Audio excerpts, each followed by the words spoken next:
నమస్తే, మీరు చూస్తున్న దేశం కోసం మన రైతు. అయితే మనకి చాలా రకాలైనటువంటి ఆవులు తెలుసు. మనకు హెచ్ఎఫ్, జెర్సీ, ఇట్లా దేశీయ ఆవులో మనకి సాయివాల్ కావచ్చు, గిరి కావచ్చు, మనకు తార్పాకర్ కావచ్చు, తర్వాత మనకు రకరకాలుగా ఉన్నాయి. అయితే ఈ ఆవులలో మనకు ప్రధానంగా దేశీయ ఆవులు అనేటివి మనకు ఎంతో మేలు చేస్తాయి. మన వ్యవసాయానికి కావచ్చు, మనకు వాటి పాలు తాగడం ద్వారా మనకు ఆరోగ్యం కావచ్చు, ఇలా రకరకాలుగా ఎన్నో లాభాలు ఉంటాయి. అయితే మన దగ్గర ఉన్నటువంటి రైతు వచ్చేసి మరి యాదయ్య గారు వచ్చేసి ముద్వేన్ విలేజ్, కడతాల్ మండలం, రంగారెడ్డి జిల్లాకు చెందినటువంటి వారు. అయితే తను ఈ యొక్క దేశీయ ఆవుల మీద ఇంట్రెస్ట్ తోటి దేశీయ ఆవులను మెయిన్గా అయితే దూడలను తీసుకొచ్చి పెంచడం జరిగింది. అయితే దూడలను తీసుకుని పెంచడం జరిగింది. అయితే దీనితో పాటు ఇంకా కొన్ని చిన్న దూడలను కూడా తీసుకున్నారు. అసలు ఎందుకు మనం ఈ యొక్క దేశీయ ఆవులను మనం పోషణ చేయాలనేది వారి ద్వారా మనం తెలుసుకునేటువంటి ప్రయత్నం చేద్దాం. నమస్తే, నా పేరు యాదయ్య, ముదువేను విలేజ్, కట్టాల్ మండలం. ఓకే, అయితే మీకు ఎంత ఉంటుంది ఈ యొక్క వ్యవసాయ పొలం? నాకు ఒక 5 ఎకరాలు ఉంటుంది. 5 ఎకరాలు ఉంటుంది. ఏమేమి పండిస్తుంటారు? మేము వరి, పత్తి, మిర్చి, ఆవులు అవి పండిస్తాను. ఓకే, సరే. అయితే ఇప్పుడు ఈ యొక్క ఆవులు అనేటివి మీ దగ్గర ఎప్పటి నుంచి ఉన్నాయి? మా దగ్గర కనీసం 10 ఏళ్ళ నుంచి ఉన్నాయి. నేను ఫస్ట్ ఏంటంటే జెర్సీ ఆవులను తెచ్చుకున్నాం. అయితే ఆ తర్వాత ఈ దేశీయ ఆవుల గురించి తెలిసిన తర్వాత ఇవి పెట్టుకోవాలి మనం. వీటితోటి మనకు చాలా ఉపయోగం ఉంది. దాని మూత్రము, పాలు, వాటితోటి మనకు చాలా ఉంటాయి అన్నమాట. అందుకొరకు వీటిని తెచ్చి పెంచుకుంటున్నాం. అంటే ఈ యొక్క జెర్సీ ఆవులు ఎన్ని సంవత్సరాలు చేశారు మీరు? అట్లా మేము ఒక 5-6 సంవత్సరాలు చేసినాం జెర్సీ ఆవులతోటి. ఆ తర్వాత కాలం కలిసి రాక, నీళ్ళు లేక అమ్మేయడం అయింది. ఆ తర్వాత మళ్ళీ గ్యాప్ ఇచ్చి మళ్ళీ తెచ్చుకున్నాను అనమాట ఈ ఆవులను తెచ్చుకున్నాం, మన ఆవులని. అయితే ఈ ఆవులనే కొన్నారా లేకపోతే మనకు దూడని తెచ్చుకుంటారా? మేము ఇవి దేశీ ఆవులు మాత్రం మేము కొనలేదు, గోశాల నుంచి తెచ్చుకున్నాము. గోశాల నాకు ఇప్పుడు ఒక కోడని ఒక ఆవునిచ్చారు మనకు. మనం ఎట్లా అంటే గోశాల ఏంటంటే మన హిందూ సాంప్రదాయ ప్రకారంగా ఆవులని పెంచుకోవాలి. ఒక రైతు ఉండంటే మన ఆవు ఉండాలి. దాంతో మనకు ఉపయోగం ఏంటంటే పాలు వస్తాయి, పెండ వస్తుంది, మూత్రం వస్తుంది, ఎన్ని విధాలు మనకు అవసరపడతాయి అన్నమాట. అందుకొరకు వీటిని పెంచుకోవాలి. అయితే మీరు మెయిన్ అయితే గోశాల నుంచి తెచ్చుకున్నారు? మేము గోశాల నుంచి తెచ్చుకున్నాం. ఓకే, అయితే మీరు చూసినప్పటి నుంచి ఈ ఎన్ని రకాల దేశీయ ఆవులు మీరు చూసుకుంటారు? ఇప్పుడు నాకు తెలిసినంత వరకు అయితే ఈ మన దేశీయ ఆవులు 5-6 రకాలు ఉన్నాయి. మెయిన్ మన ఒంగోలు అంటే తెల్లగా ఉంటాయి, ఒంగోలు రకం మంచిది. ఆ తర్వాత సాయివాలు, ఆ తర్వాత గిరి, ఆ తర్వాత మహారాష్ట్ర అట్లా వెళ్తే తార్పార్కు, కాంక్రీటు అలా ఉన్నాయట. అయితే అక్కడ వెళ్ళిన వాళ్ళకి అది తెలుసు, అవి ఇవి ఈక్వల్ అనమాట. జెర్సీ ఆవులకు వీటికి చాలా మంచిది అనమాట. ఇప్పుడు జెర్సీ ఆవులు అంటాం కానీ ఏంది పాలు ఎక్కువ ఇస్తాయి, అంతే. అంటే ఏమి విటమిన్, ఏం ప్రోటీన్స్ ఉండయి అంట, బలం ఏమి ఉండదు అనమాట. అది అందుకొరకు మనం ఇవి మాత్రం కంపల్సరీ పెంచుకోవాలి.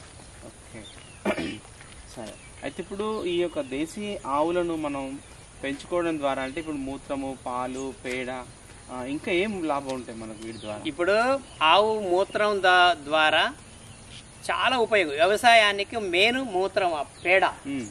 మన పేడ ఈ ఆవులు మందులు, ఎరువులు వేయడానికంటే ఈ మూత్రంతో, ఆవు మూత్రం, ఆవు పేడతోటి జీవామృతం తయారు చేసుకోవచ్చు. ఒక్క ఆవు ఉంటే చాలు మనకు.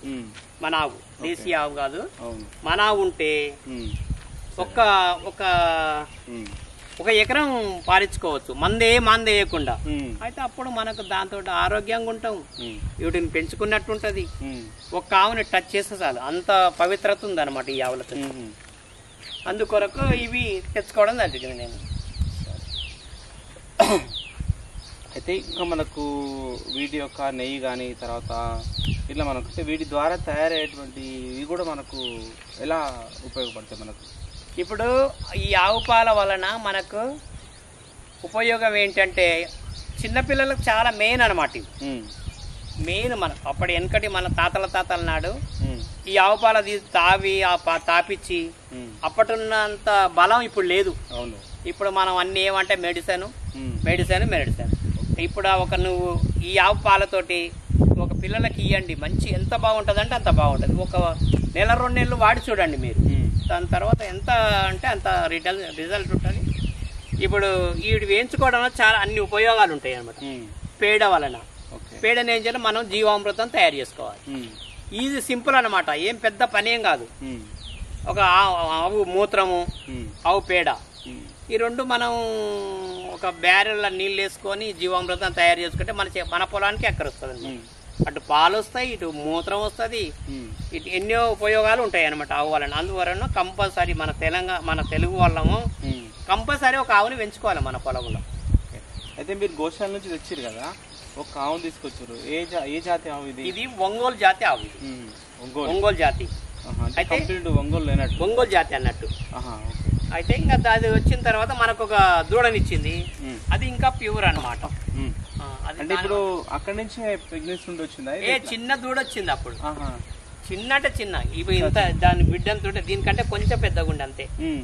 ఇది దీని ఎమ్మడి ఒక కోడనిచ్చారు అనమాట. మీరు మంచిగా, నేను చెప్పేది అంటే ఒక రైతుకు మీరు మంచిగా దేశీయాన్ని పెంచుకుంటా అంటే ఇప్పించే బాధ్యత నాది.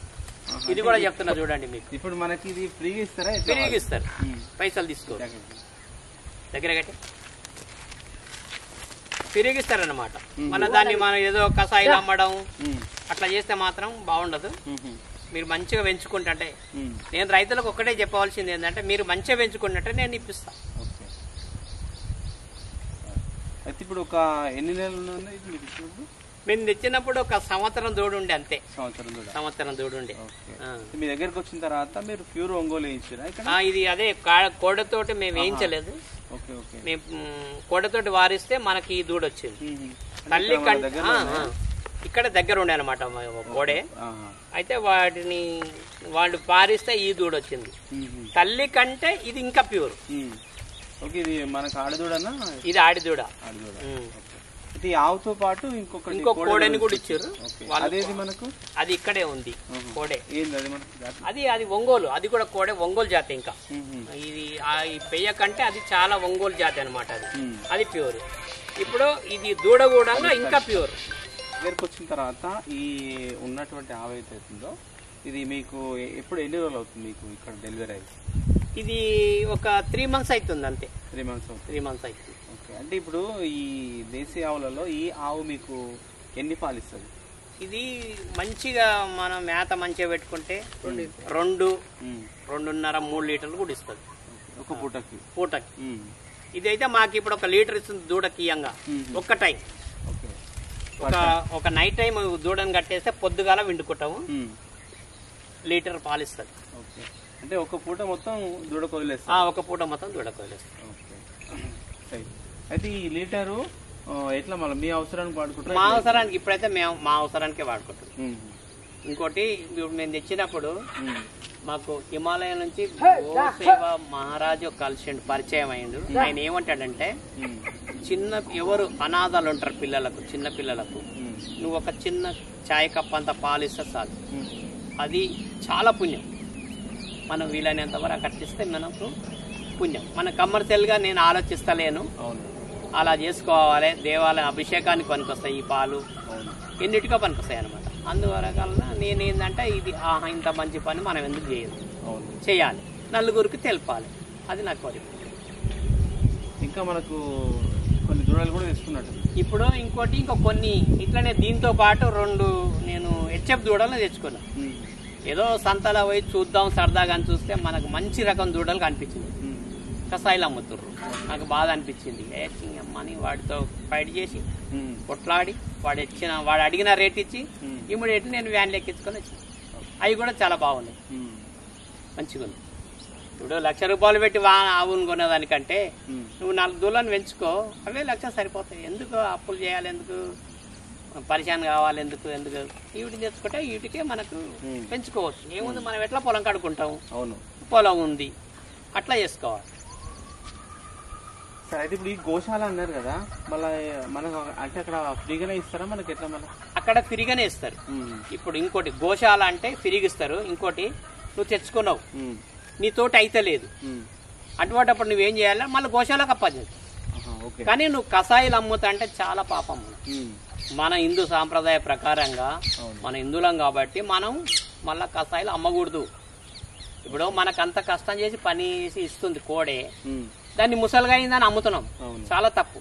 అది మాత్రం చాలా తప్పు, అంటే చాలా తప్పు. నాకు తెలిసి చచ్చిపోయింది, 10 ఏళ్ళు పనిచేసింది మనతో పాటు. బొందబెట్టు, ఎందుకు కషాయాలు అమ్మాలి? అవును. అయితే ఇప్పుడు మీరు ఏంటంటే మనం మెయిన్గా అయితే మీ ఆవులు ఏమవుతున్నాయో వాటిని మనం అర్కకు వాడొద్దని చెప్పారు. ఇప్పుడు అవసరానికి ఆడి పశువులు, నాకు తెలిసి ఆడి పశువును అర్కకు వాడుకోకండి. ఇంకా లేని పరిస్థితిలో కట్టుతుండ్రు మనోళ్ళు, గాని దాన్ని కొడతారు. ఒక ఆవును కొట్టిందంటే ఒక దేవతను కొట్టినట్టు. చాలా తప్పు చేస్తున్నాం అది. ఇంకా లేని పరిస్థితిలో మనం ఏదో అట్లా ఉండి లేక అట్లా ఇట్లా తప్పలేదు అనమాట. నాకు తెలిసి ఆవును మాత్రం అరక కట్టదు, పాలకు వాడుకో మంచిది, అట్లా బాగుంటది. కానీ ఇట్లా మాత్రం చేయకూడదు, హింసించకూడదు దాన్ని, నాకు తెలిసి. అయితే ఇప్పుడు ఈ ఉన్నటువంటి ఆవు గానీ ఆ కోడని గానీ మీరు వీటిని వదిలేస్తారా, లేకపోతే వీటికి ఏమన్నా? మేము వదిలేస్తాము. సొప్ప ఉంది మా దగ్గర, గడ్డి కోసుకొచ్చి దగ్గర వేసి తినబెడతాము. ఖాళీ ఏం వదిలేము. మన కంట్రోల్ వేరే పొలాలకు పోకుండా చూసుకుంటాం. అంటే ఏం మేత వేస్తారు వీటికి? గడ్డి మామూలుగా గడ్డి, సొప్ప, పేపర్ గడ్డి ఉంది నా దగ్గర, వరి గడ్డి వేస్తాము. ఇంకా కాకపోతే ఇట్లా ఉంటే మన పొలంలో ఇడిచి తిరిగి మేసేస్తాయి, అట్లా చేస్తాం. ఇట్లా మరి బాలముని యాదయ్య గారు అయితే చిన్న ఉన్నటువంటి ఒక దూడను, తర్వాత ఒక కోడెను, అంటే మనకు ఒంగోలు జాతికి సంబంధించినటువంటి ఒక మనకు ఆడదూడ, తర్వాత ఒక కోడెను, వీటిని తీసుకొచ్చి చాలా ఇష్టంగా పెంచారు. ఎందుకంటే మనకు దేశీయ ఆవు యొక్క పాలు కానీ, వాటి నుంచి వచ్చేటువంటి మూత్రం కానీ, వాటి పేడ కానీ మనకు సేంద్రియ వ్యవసాయానికి ఆ మూత్రము, పేడ ఉపయోగపడతాయి.